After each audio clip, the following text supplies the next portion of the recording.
মনে হয় যেন বাংলাদেশ এখন তেলের উপরে ভাসছে। বাংলাদেশ ভাসছে না।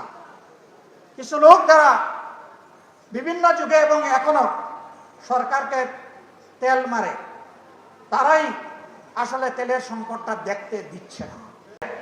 অবৈধ যুদ্ধ চাপিয়ে দেওয়ার ফল হিসাবে বিশ্ব একটা কঠিন পরিস্থিতির মুখোমুখি হয়েছে।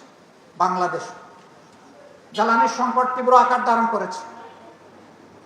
আজকে মাননীয় প্রধানমন্ত্রী অফিস করতে গিয়েছেন তেজগাঁ প্রধানমন্ত্রীর কার্যালয়ে। যাওয়ার সময় নিশ্চয়ই তিনি দেখেছেন কিলোমিটারের পর কিলোমিটার একটা গাড়ির পিছনে আরেকটা গাড়ি, একটা মোটরসাইকেলের পাশে গেছে আরেকটা মোটরসাইকেল, হাজারো গাড়ি হাজারো মোটরসাইকেলের মিছিল তিনি দেখেছেন। মিছিলে মানুষ এগিয়ে যায়, আর তিনি যা দেখেছেন আমরা যা দেখি সবগুলো সেখানে স্থবির হয়ে আছে। ওই চাকাগুলো এখন আর ঘুরছে না। কোন কোন জায়গায় গাড়িতে তেল নাই, এখন মানুষ দিয়ে টেনে নেওয়া হচ্ছে। এক জায়গায় দেখলাম যে গরুর গাড়ি দিয়ে গাড়ি টানা হচ্ছে।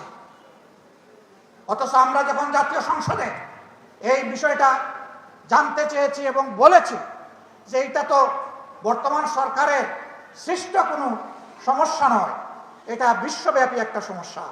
আমরাও এই সমস্যার নিরসনে অবদান রাখতে চাই।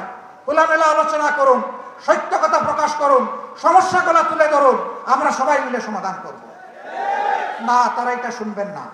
তারা এমনভাবে বিবৃতি দেন দাঁড়িয়ে মনে হয় যেন বাংলাদেশ এখন তেলের উপরে ভাসছে। বাংলাদেশ ভাসছে না।